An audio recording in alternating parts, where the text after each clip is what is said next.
boy. Oh boy, guys. It is Grapple Chat on the air. Thank you guys so much for joining me. This is the Raw before SummerSlam Grapple Chat. And my sweater is kind of, it's not my sweater. My sweater is on point. It's just the undershirt is kind of crazy. Now we're looking pristine, okay? I gotta be pristine, guys. What am I? What am I doing if I'm not pristine? I feel short though. I feel like I'm lower than I used to be. Hang on.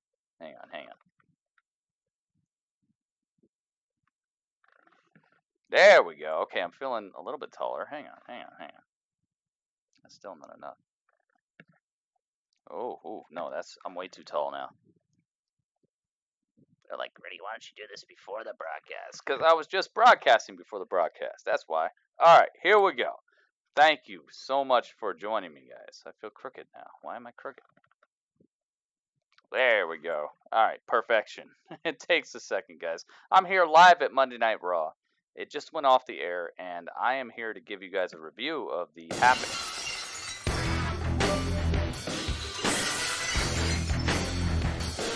Holy moly! Yo, Blueprint, he's over here giving Stone Cold Stunners. If you're wondering how he's doing that, he's doing it on my Twitch channel, which is something that all of you should be joining me for, all right? Please. I dare you, join me for Twitch, all right? Twitch.tv/GrittyUrbanSaga. I'm not even going to delay, because I know that I get so upset when people delay their reviews to do all the rest of this stuff. So, let's get this started by giving props to all the people in the chat. All right, so we got SkullCrusherPrincess, we got WWE Champ, we got Braun Bowden, we got the Mo, one of the sponsors with the mostest. We got JJ Jordan, we got who else we got? We got Cam Ron in the house. We got Kratos, 13 Kratos, got a boy. He's got all the emojis because he is one of the newest members. Okay, it's called members now, but it used to be sponsors. Thank you so much. 13 Kratos, God of War, aka Finish Hype King, doing the dang thing. I see the Broken Kid, 89. I see Adam Bomb, of course. I see King Spade Gaming, of course. He is one of the newest members of the sponsor squad, and he's got all the emotes as well. He's got the Burn It Down emote, the Gritty Hype emote, the Roman Reigns emote, and the Phenomenal Forearm emote as well. Plus, he should have that badge next to his name, but for some reason it's not showing up for me. Maybe you guys can see it. Who else? What am I missing? Chicken Nugget is in the house. Richard Legg is in the house. He's got a definite chance of winning the Boss Rumble coming up as well. I don't know, man. I'm not going to scroll up much further than that. I'm just going to say what's up to all those people. This is a live show. Okay, so your opinions, your ratings, all that stuff is showing up right next to me, and I am doing a live review seconds after Raw went off the air, so I haven't had a chance to go check what everybody else in the world thinks about it and rewrite my review 8 times to make sure that it falls in line with the rest of the YouTube wrestling community or anything. This is literally from the second it just went offline to now. There has been nothing between me and my opinion, so you guys are getting the real uncut, gritty Urban Saga. This is the Grapple Chat review. So thank you very much for joining me. If you're watching this after the fact, please leave a thumbs up. If you're watching this during the fact, please leave a thumbs up. And also, come hang out with us for a SmackDown or NXT or whatever, because we do these reviews right after these shows go offline. So please, hook it up. Josephlo's in the house too. What's up, Josephlo? And Blueprint. Blueprint's in the house too. I don't think I said either of you guys' names. But yeah. Thank you guys so much for being here. So, and right before that, there's one thing I gotta do.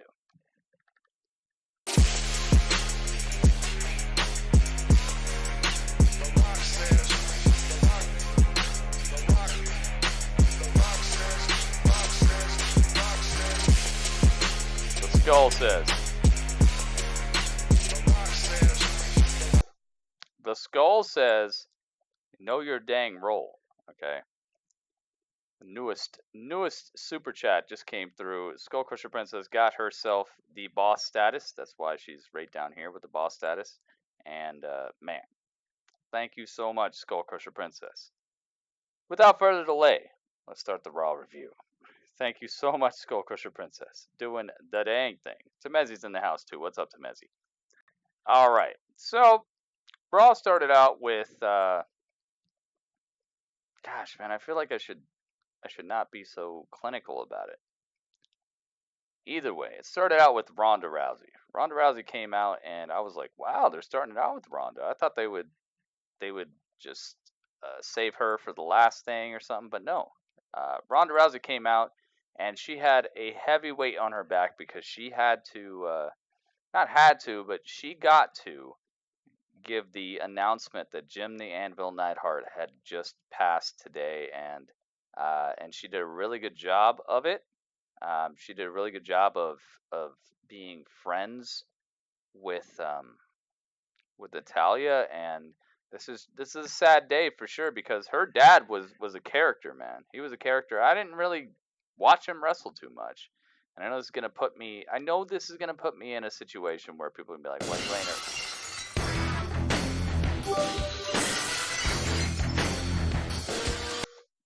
Holy moly, dude! I thought I was about to get stone cold stunnered. But no, I'm fine. I'm fine. Um, she did a good job.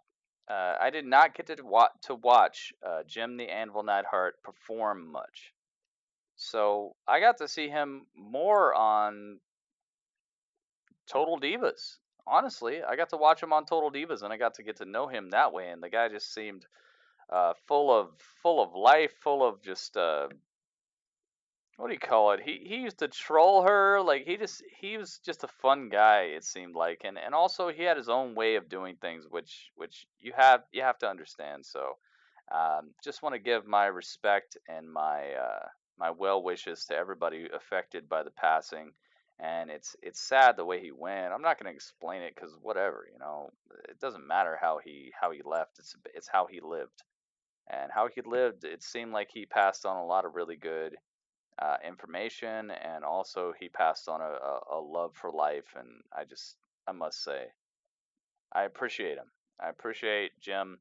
And Ronda Rousey did a good job of passing that on herself. She made a good speech about how our fathers are the stalwart, like the pillars of everything's gonna be all right, and they're teaching us how to do that for our families after they're gone. And I highly appreciate that, and I highly agree with that. So good job to Ronda Rousey, dude. She had to go out there and perform a speech that most superstars will never have to do, and she's already doing it in like her second month as a legitimate WWE superstar. So good job, good stuff. After that, of course, Alexa Bliss came out and she had some things to say. I'm not going to read the whole promo. I'm not going to talk about the whole thing, but it turned into Ember Moon fighting against Alexa Bliss. Uh, which was a pretty good match. They let this rock for like 25 minutes, man. They went through commercial breaks. Ember Moon versus Alexa Bliss is a match that I would love to see in the future. Wasn't that bad? It wasn't bad at all, actually. It wasn't that bad. I shouldn't even say that. It wasn't bad at all. It was a good competition between these two, and Alexa Bliss showed her skills, which is something that I wish she would do more often. I wish she would show off her in-ring ability more often, because she's been portrayed as kind of an illegitimate champion, and as she doesn't have what it takes, and she definitely has what it takes. Her versus Ember Moon was a great showcase of Alexa Bliss's skills, but it ended in a disqualification as Alicia Fox got involved and got in the ring, and then they rang the bell. So technically, Ember Moon beat Alexa Bliss. I don't know if that's going to be something they will focus on in the future, but it was okay. It was a very, very presentable match, and it ended with Ronda Rousey standing in the ring and just talking that trash, of course, over Alicia Fox and Alexa Bliss as they walked away. So at SummerSlam, we got some things to do. Next up, we got Baron Corbin backstage talking about how he's booked himself a match. Thanks to Stephanie McMahon, he's got to book himself his own match he would like to have, and it turns out he booked himself a match versus Tyler Breeze. Oh my goodness, dude. And apparently he thought this was going to be an easy match, but guess what? This was not an easy match. Baron Corbin went toe-to-toe with Tyler Breeze tonight. Ty Breezy, my dude, my dang deezy. I love Tyler Breezy. Ty Breezy is incredible. And him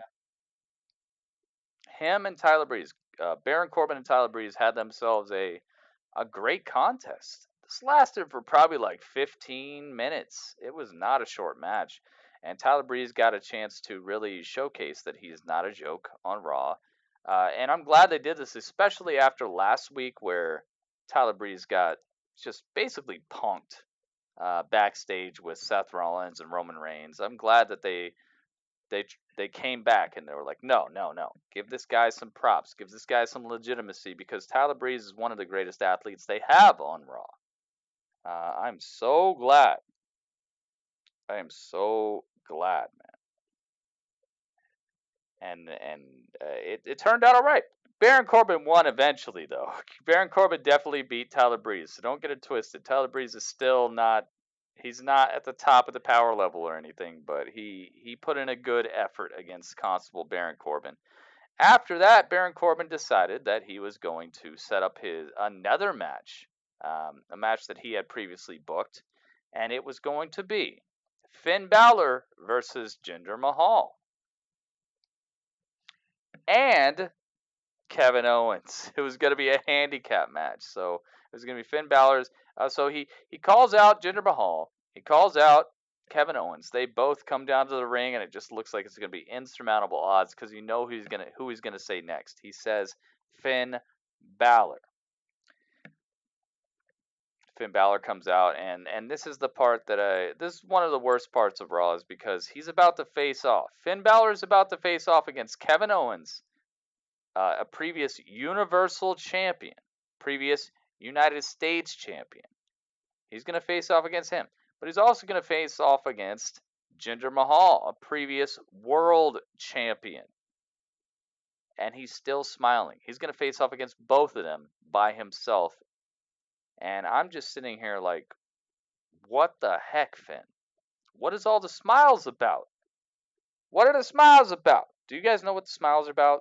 I'm asking everybody in the chat right now. Do you guys know what the smiles are about? Because I feel like my smile would not be as I might be smiling a little bit, but like my smile would not be as pronounced if I was facing off against Kevin Owens and Jinder Mahal at the same time in a handicap match. So once again, I'm at the what the heck level with Finn Balor. This guy is just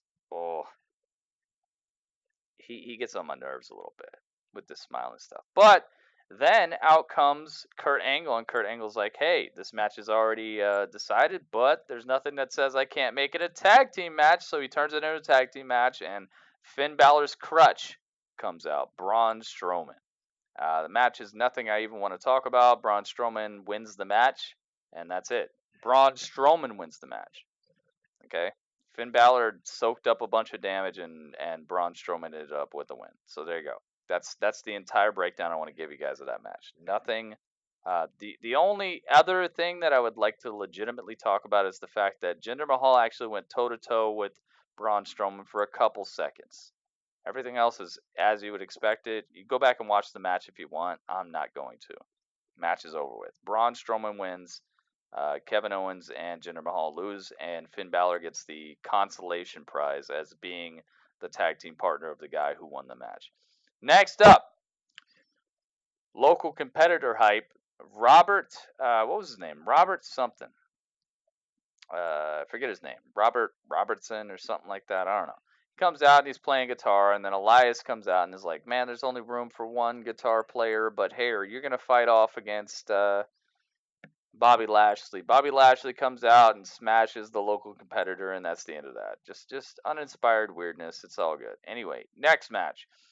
Raw Tag Team Championship is on the line with B Team versus the Revival and the Leader of Worlds. So it's a 3-way tag match. Match actually starts heating up. The match actually starts getting very good. And I start actually thinking that they're going to do epicness here. We're going to see a title change on Raw. But no, as soon as the match kicks up a notch and we start seeing incredible spots where Matt Hardy actually superplexes Scott Dawson out of the ring onto a pile of people, and it's just getting crazy.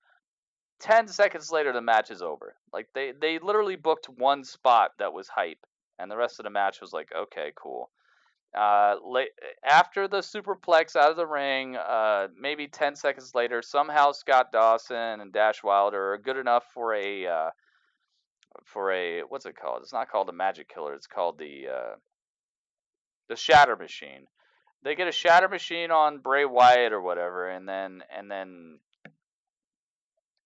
Curtis Axel comes in and pulls Scott Dawson off of Bray Wyatt, and then Bo Dallas gets the pin, and that's the end. So the B team retains the title. I know I'm sounding confused because I have no investment at all in this finish. Like, they were so close to making me care again about the Raw tag team titles, but with where they were, like, they had a chance to achieve that status where you're like, dude, did you see that match last night? But it just fell off a cliff. It fell off a cliff immediately. And that's the stuff I'm talking about. Wait, what's going on over here? Kid Phantom? Uh-oh. Wait a minute. Is it about to give us, like, all of them? It's going to give us all of them. Kid Phantom, thank you so much for renewing your Patreon. I appreciate that, Kid Phantom. I'm just trying to tell you guys what happened. They had a chance to make this "Did you see that match?" hype, but they cut it off right when the match got hype, and they moved on to the end of the match. So I got to move on to the end of the match as well. But later on in the night, we got a chance to understand that they're still gonna put the titles on the line. So the B team, let alone, okay, Brock Lesnar has not defended his title since the greatest Royal Rumble months ago. But the B team has been announced to defend their title again within 6 days of defending their title last in a triple threat tag team match. Now they have to defend it again. This is why this title is so lowbrow and is so just not. It's not prestigious. There's nothing prestigious about this title right now. They had a chance to bring a air of prestigiousness to this title, if prestigiousness is even an air of prestige to this title. If they would have just kept this match going for another 10 minutes and let that superplex to the outside be the catalyst for the match going to the next level, and all the teams really coming up a notch. But no, they didn't do that. So this title is on my hit list. Okay, this title and this match was not great. It turned into just, I don't know, man. Could have been better. Could have been very, very much better. But yeah, they announced that the B team will be defending their title again at SummerSlam versus the Revival, which I said I would like to see, but I have a feeling it's going to be a pre-show match, and I have a feeling that they're going to continuously place this match in a bad light. This match should be main card, and the Finn Balor and Baron Corbin match should be pre-show. But I think that they reversed it. I think that the Raw tag team titles are going to be on the pre-show, and I think Baron Corbin versus Finn Balor is going to be main fight card at SummerSlam. So just a mess up situation. Wish Finn didn't have that unfortunate injury. Oh yeah, for sure. Not exactly something to bring the demon out for. Nope. No demon. Of course not. Of course no demon. Kid Phantom, thank you so much for re-becoming a member of the Patreon. I appreciate that. Well, there you guys go. That's all of Raw. No, wait a minute. There's more.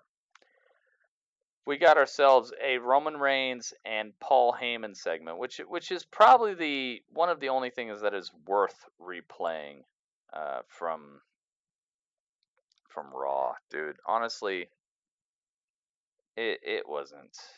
this Raw, gosh, man, it was everything they needed to do to make people hype for SummerSlam, but it wasn't anything like, gosh, man, I really wish they would have tried harder. I could just tell that they were like, okay, let's just put this in and put this in so that people will watch SummerSlam. Like, it was just, oh. All right, so let me see if I can find this. Let me see if I can find this. Might not be here. I might have to check for it over here.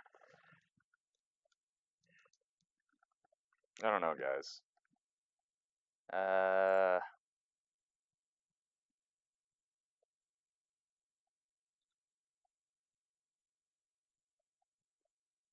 This whole fight card was weird, was just full of weirdness.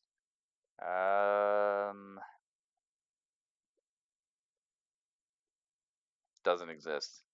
Doesn't exist. I can't show you guys one of the only promos that mattered here. There were like 3 promos that mattered on Raw, and this is one of them. But anyway, Roman Reigns came out.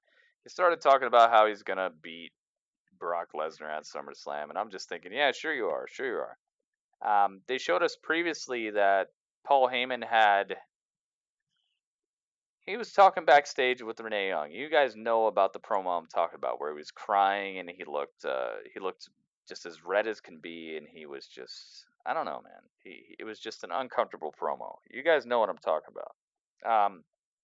They showed that after that promo went off the air, Paul Heyman said that the only way that Roman Reigns could beat Brock Lesnar is, and then he left this like, he didn't say it just like that, but there was like this cliffhanger, and then he left. So we were left on that cliffhanger, and then Roman Reigns comes out here today or tonight, and he's on the mic, and then Paul Heyman joins him. Paul Heyman is like, okay, hey, how about you're gonna be the next Paul Heyman guy. He announces Roman Reigns as, the reigning, defending, undisputed world universal championship, whatever. He announces him as all that, and Roman's like, sorry, my father told me that he taught me about people like you. He said drowning sharks are the worst kind, and you're drowning, Paul, so I'm not on board. And then Paul says, you want to know what your dad told me as well? And then Paul Heyman starts speaking in Samoan, and you could see Roman's acting. His face was so perfect for this segment because Roman's face turned from that like air of, oh, I know what's going on. You're not gonna sway me. I'm the best. Whatever. See you later, Paul. To, wait a minute. You just said the words. You just recited in Samoan. I know you've heard this, and my dad always used to say that. You could see on Roman's face that there was legitimacy to what Paul was saying. Paul Heyman was cutting that promo just right. So Roman let his guard down a little bit, and Paul reaches into his pocket and he's like, "Here's my proposal. Like, don't tell me your answer now. Just tell me later. Tell me at SummerSlam what you think."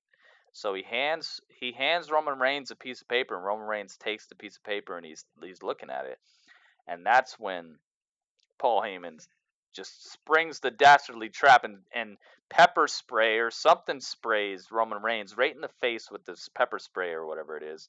And Roman is just incapacitated, and then all of a sudden Brock Lesnar's music comes on, and Brock Lesnar is there. Unannounced, Brock Lesnar is there, and he beats the crap out of Roman Reigns. Hits him with the F5, crushes him, just literally leaves him laying out there, and then just walks out. And Roman Reigns is just, he's blinded, and he couldn't even see the beatdown coming. And during this, Paul Heyman is holding the Universal Championship in the air like it was just a ruse, like him and Brock Lesnar planned this out to throw Roman Reigns off. So Roman is gonna be heated at SummerSlam. I hope he gets his vision back, and I hope he just kicks the crap out of Brock. But man, this was a great segment. This was a really, really good segment. It was a really good segment. Roman Reigns acted it very well. Paul Heyman, of course, delivered his lines with a finesse and did his thing. And Brock came out and did exactly what he needed to do. It was just a really good segment, man. One of the only redeeming parts of this, that not only redeeming parts, but one of the only parts that makes me legitimately want to see what happens at SummerSlam between these two guys, or these three guys, honestly, because they've made Paul Heyman such a part of this rivalry that I want to see what Paul does here. I really want to know. So yeah, that was that. Next, there's not much left, guys. Raw is almost over at that point. It was a great long segment. They did what they could. Next up, I was like, dude, stop it. Stop it. They put Bobby Roode and Titus Worldwide versus Mojo Rawley and the Authors of Pain. And I was just sitting here like, stop it. It's not, I'm not trying to talk trash about athletes, okay? These athletes are incredible. I would love to see them in a legitimate contest, but this was just some screen time before a pay-per-view to make sure that we get to see it. In case you love Bobby Roode, in case you love the Authors of Pain, in case you love Titus Worldwide, here you go. That's all it felt like. And Bobby Roode and Titus Worldwide won. I would not be surprised if they stick a rematch on the pre-show and let it rock, because it's a 2-hour pre-show, so we got to have some matches, right? Oh my god, dude, this match could not be over quick enough for me. It was such, like, it felt so predestined and so predetermined and just so rudimentary. All the words for just lackluster and expected and predictable. All the words you could ever put together to mean those things, this match embodied all of it. And the ending, the exclamation point that ended the match was the worst glorious DDT of all time. This glorious DDT was hot trash in a bottle. Can you understand what would happen to hot trash in a bottle? Like the gases that will build up after the trash being hot, after the bacteria expanding and releasing their gases from their natural living condition, photosynthesis or whatever they're going through. Can you imagine what that bottle's about to do? If it's expanding because it's got hot garbage in it, that's what this is. Okay? Much love to all athletes involved, but man, writers, get on it. Make something happen, because both of these feuds that they just put into one are hot garbage in a bottle. And when that bottle blows up, I'm not gonna be there to pick up the pieces. You got to be there to pick up the pieces. I wish and I hope that all these athletes land in a better feud after SummerSlam, because this was hot trash in a bottle. So anyway, Bobby Roode and Titus Worldwide beat Mojo Rawley and Authors of Pain, which should never happen. Anything that has Authors of Pain on it should be an automatic win, especially when it's a tag team match. So anyway, I was like, what the heck? Next up, we got the Boss and Hug connection. So they really were testing my patience at the end of Raw. The end of Raw was like, they should have just called it a night, man. They should have been like, hey, we're ending Raw like a hour early, but here's an hour of WWE Network showing you the greatest hits of like any superstar, and it would have been better than watching the end of this Raw, pretty much.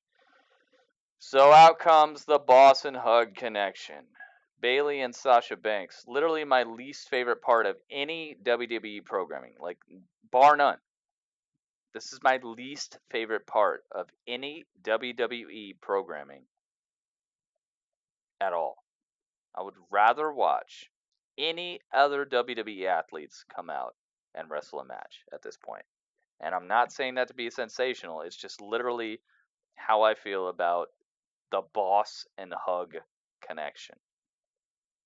They come out, they get in the ring. It turns out it's just Sasha Banks. She's about to have a singles match against Ruby Riott. Ruby Riott's crew comes out, the Riott Squad, and they have a match, and it's whatever. And they try to make it brutal by sticking Sasha Banks' hand inside of the ring steps, and Ruby Riott stomps on it. So it's like, oh my god, and whatever. Anyway, the match ends. Ruby Riott wins. The end.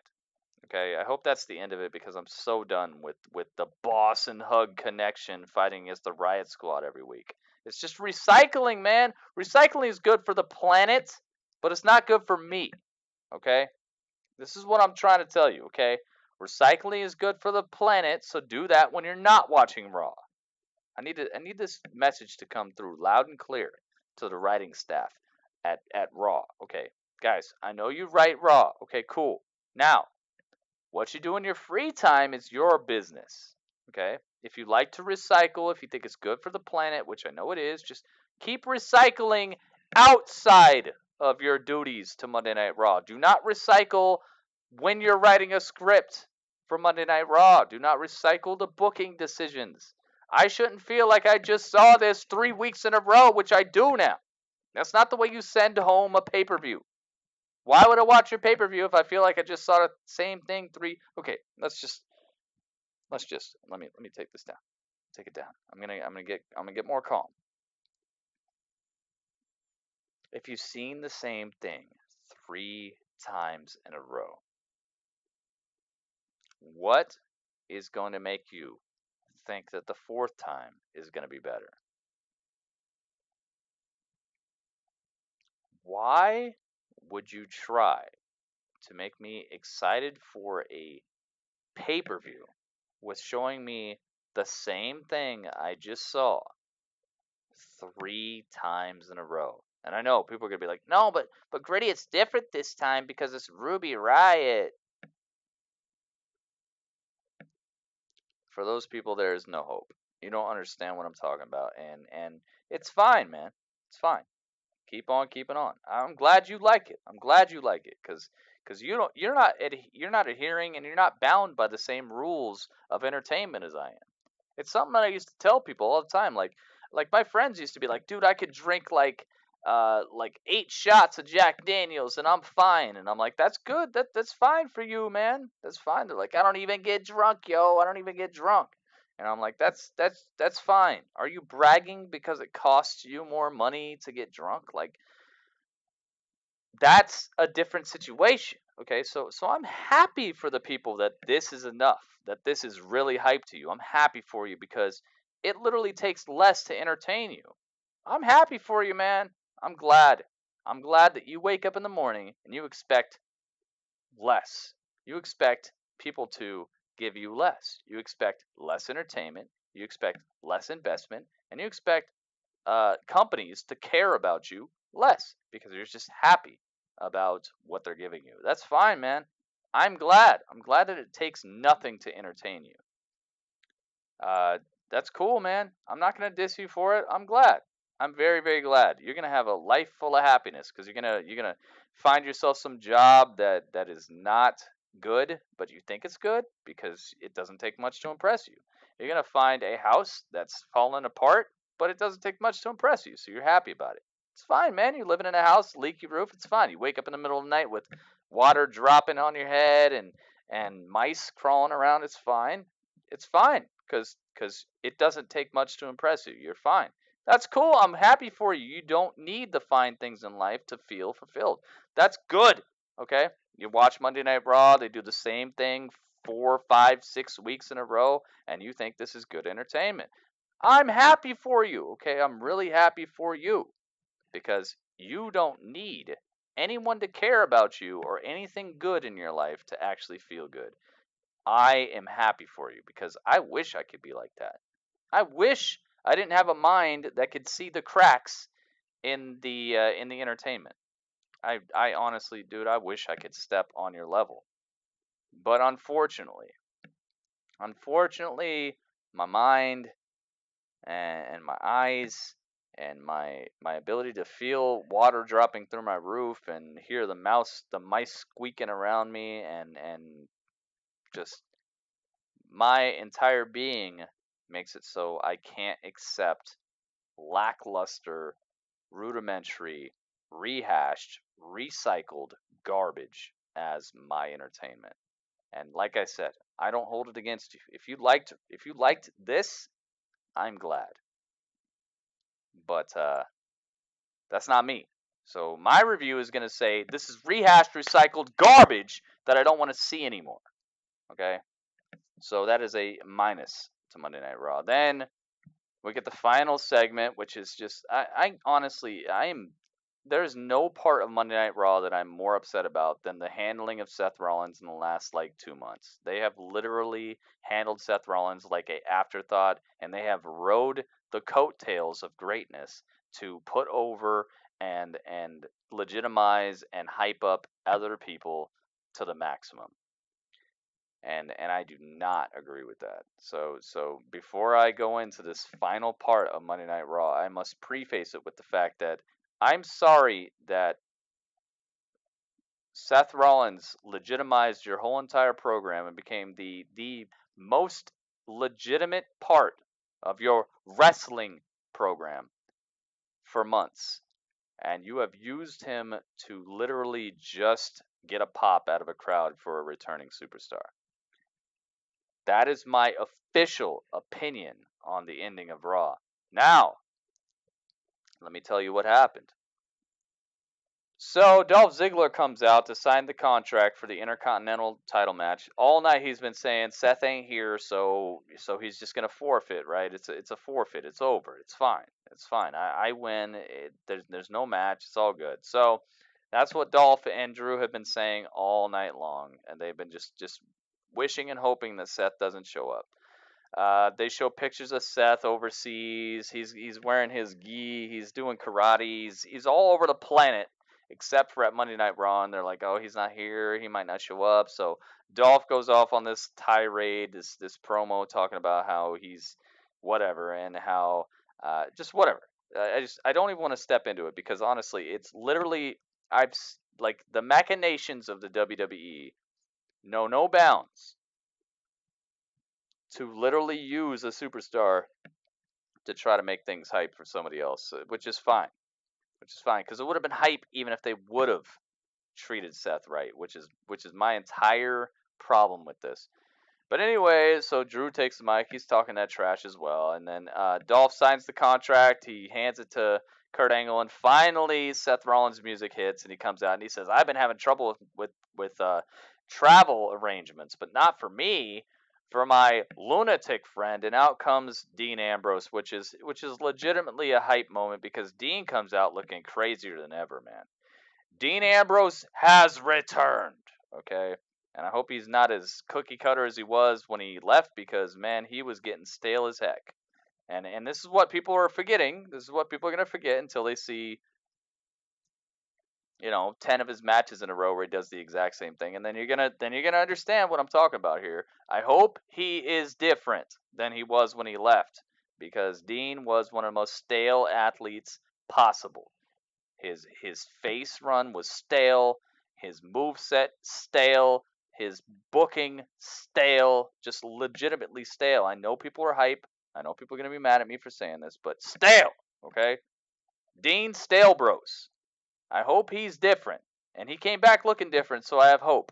Okay? He came back with just like the middle of his head had like like almost a mohawk, but it wasn't long at all. He had almost a mohawk. The sides were shaved. He had the beard, like the beard was ridiculous, and he was looking buff, like he's been in the gym, like, yo, Renee Young, Renee Young. He was saying Renee Young every time he was benching, dude. He was getting buff and thinking about Renee Young. Okay? He came back looking like $1,000,000. So take my rating as with a grain of salt. Okay, I'm just hoping he's learned a couple more moves and that he's going to be a little bit different than he was when he left. Because man, this was literally it was just paint by the numbers. It was like, hey, paint the American flag red, white, red, white, red, white, red, white. Star, star, star, star, star, blue. Like, you know what it looks like. You know what it is. Every time you see the American flag, it looks the exact same. And that was a Dean Ambrose match to the letter. So please, I hope he's back and I hope he's different. He looks different. I have the highest hopes.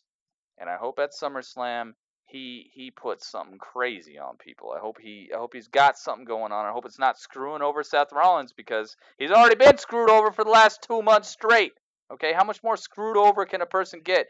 Don't give me Dean Ambrose just so you can set up a feud with Seth Rollins so that you can use Seth Rollins again to get somebody in a legitimate title picture or something, man. Just please put the title back on Seth, then turn Dean heel if you're gonna do that. I'm so done. Like if they do that, I am literally done.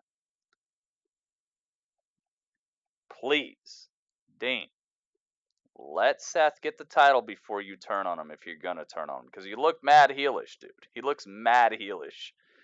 Let Seth get the title before you turn on him. If you're gonna turn. If he turns on Seth at SummerSlam, I'm gonna lose my mind, man. And that's investment. That's passion. But anyway, that was the end of Monday Night Raw. Dean Ambrose came back. He was looking extra fresh, extra buff, extra just ready to go, and he looked lunatic. Okay, this is how he should be looking. This guy looked like he will literally chop you up if you meet him in an alley. Like, I feel like if I went to ask Dean Ambrose for an autograph right now, like after the show, I'm like, yo, Dean, I feel like he'd punch me in my mouth. And that's good. That's how Dean should be. Okay, so I hope he keeps that together. Okay. I'm fine with it. I'm fine with him being back, but just please, WWE, do not use Seth again to get somebody over. All right, I need Seth to at least be at the tip top if you're going to start putting people against him, because they have been punking Seth left and right. So that's how it ends. Dean Ambrose comes out and they beat up Drew and Dolph, and he hits Drew with the what's it called? Hits Drew with the Dirty Deeds. That's what it's called. Dirty Deeds. Just like my hand is right now from sneezing on it. Dirty Deeds, guys. Hits him with the Dirty Deeds. He says, F a future shock. I don't care what your future shock is about. And that's the way Raw goes off the air. I'm super hyped. Trust me, guys. I was hyped. If you need to know how hype I was, check out my live reaction. It's the Raw live reaction right before SummerSlam. Trust me. Go to the end of it. Watch my live reaction. I'm hyped. Okay, it's just that my favorite superstar is Seth Rollins. Okay, and I'm tired of him being misused just to make other people epic. You know, it's fine. It's fine to make other people epic, but in the meantime, you got to give him a little bit of props, right?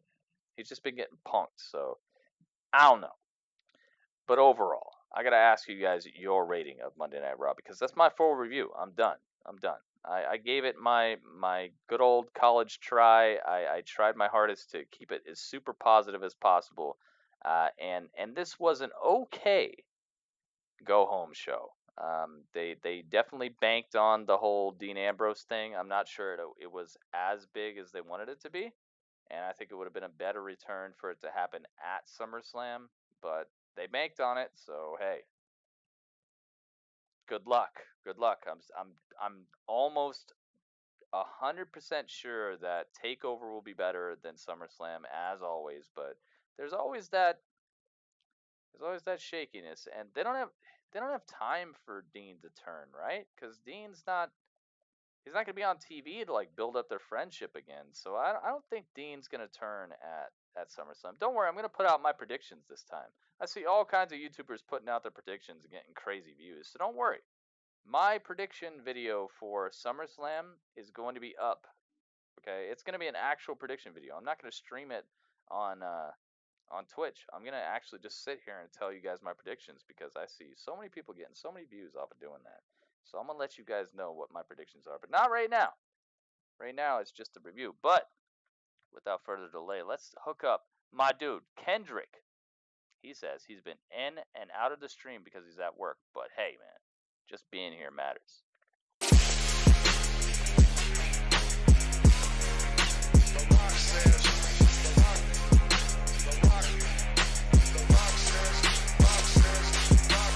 Yo, Kendrick says.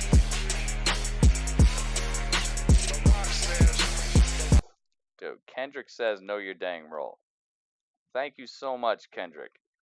Kendrick came through with the $3.99 through Super Chat. Thank you so much, man. I wonder what you could buy for $3.99.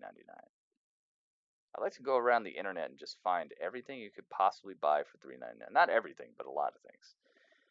Thank you, Kendrick. Kendrick dropping the $3.99 through the super to the dupa to the chat. And also, I don't know if he's still around, but I'm going to give him some props. Esteban. And here comes the big dog. Esteban Ravioli. Dude, that sounds like some good ravioli. Esteban Ravioli. All right, so let me check into what you guys are saying before I give you guys my my rating. I see JJ Jordan says 8 out of 10. Blueprint says 4 out of 10. Chucky says 10.85 out of 10. So over 10. It literally was a better than perfect Raw to you? Really, Chucky? Oh, glad you liked it. Like I said, I'm not mad at you, man. I'm glad that you find it that entertaining. Adam Bump says 7.8 out of 10. I like it. I like it. I like it. What spry was that? Is Roman eyes? Please answer. Jack Swagger, I don't know what you're saying. You're going to have to type it in regular English for me to understand, man. Finish says 7.3 out of 10. But he upgraded to 8.3 because of Dane. Okay, I see you. SkullCrusherPrincess says 6.6 out of 10. She's a tough cookie, man. She's gonna give you guys the stuff. Anybody else want to drop your rating before we're off the air here? This is your last chance. Your last dance with Mary Jane right here. All right. So my rating is 7 out of 10. This was the epitome of a pieced together show. I understand why why at least one match didn't happen and why they had to pick up the pieces. I'm giving it a 7 out of 10. I know that sounds lower than it should be, but I rate harder than it should be when it's a go home show because they are literally giving us the reason we should be watching SummerSlam. The reason we should be tuning into SummerSlam. And I feel 70% inclined to tune into SummerSlam because of Raw. I was probably already at like 90% because you guys know I'm going to watch SummerSlam. So I'm already inclined. But I'm thinking about it as if I wasn't going to watch SummerSlam. I wasn't going to watch it. I'm just, it's fine. I got other things to do this Sunday. That's the way I'm thinking about it. I have something else to do. Whatever. And then I tuned into Monday Night Raw. Did Monday Night Raw convince me to watch SummerSlam? And I think about 70% it did. It wasn't too much. I saw Dean come back. Good stuff. Good stuff. I saw Roman and Paul Heyman. They tried, and Brock came out. Did not convince me. That segment was okay, but it didn't convince me that I got to see Roman versus Brock one more time. Alexa Bliss and Ronda. It didn't convince me. Overall, I'm going to say 7 out of 10 because I am 70% convinced that I would be watching SummerSlam if I just watched this Raw. That other 30% is just, it's more of the same stuff. I've seen all this. Because you have seen all this. Because it is recycled. Because there's nothing new about this except for Dean Ambrose.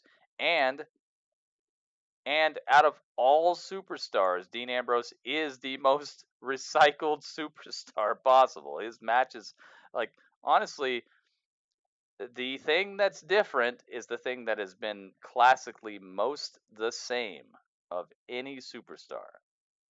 Does little bouncing off the ropes thing to the clothesline. He does it's like every one of his matches. He runs to the corner. He puts his foot on the second rope. He turns around and he splashes you in the corner. Like, and I know a lot of superstars do the same thing every match, but his looks so rudimentary. So if the thing that is different about this Raw, the thing that is not recycled from last week, is a guy who is the king of recycling, I'm feeling like at least 30% of me is thinking that SummerSlam is going to be more of the same that I've seen before. 70% of me is feeling like, yo, you got to watch SummerSlam if I wasn't going to watch it anyway. So I'm giving it a 7 out of 10.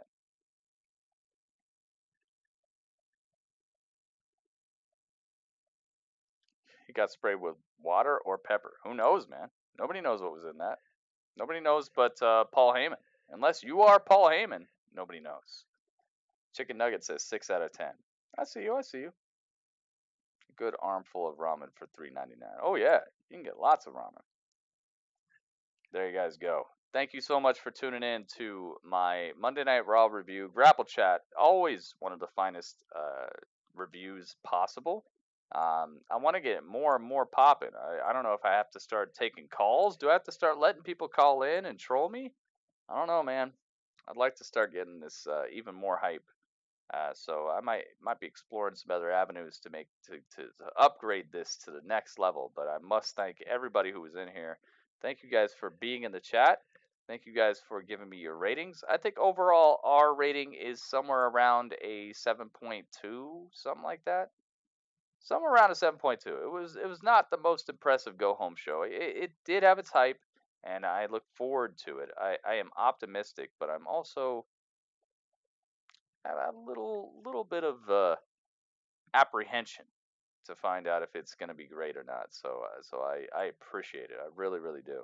I hope you guys enjoyed Grapple Chat. I really do. I do this for you. I do this for the people. And hopefully SmackDown Live is way better. Guys, can you imagine if SmackDown Live is better than Raw tonight? I think they really went to bat for Raw tonight. So I'm not sure if SmackDown will be able to eclipse it, but like I said, I'm going to continuously grade the go home shows harder because they're supposed to be the shows that convince you to watch the pay-per-view. And this did an all right job. Did a 70% job as far as I'm concerned. I will be catching you guys next time for for SmackDown Live, guys. SmackDown Live and 205 Live are happening because 205 Live actually has a title match on the main card. Oh, as far as I know, it's probably gonna be pre-show, but I'm just gonna hope that the Cruiserweight Championship is gonna be defended on the main card of SummerSlam. Either way, I'm going to be streaming 205 Live tomorrow right after SmackDown, so I hope everybody who only watches my YouTube content, only watches me do wrestling, doesn't watch my my gaming content that I put out, like I'd say at least a 2-to-1 basis over wrestling. Hopefully you guys will check it out, all right? Check out the rest of my YouTube channel if you're going to be asleep or you're going to be not asleep, but trying to go to sleep the rest of the night. I have a whole entire YouTube channel, okay, full of incredible videos for you. So check those out. And everybody who understands that the internet, you can literally just click one other button and be on a different site and watch other streams called Twitch. Please come hang out with me because I'm going to be doing Twitch right after this. Thank you guys so much. Much appreciation for everybody who put their opinion in here. And I'll be catching you guys tomorrow for SmackDown Live. Gritty Urban and Grapple Chat. Out.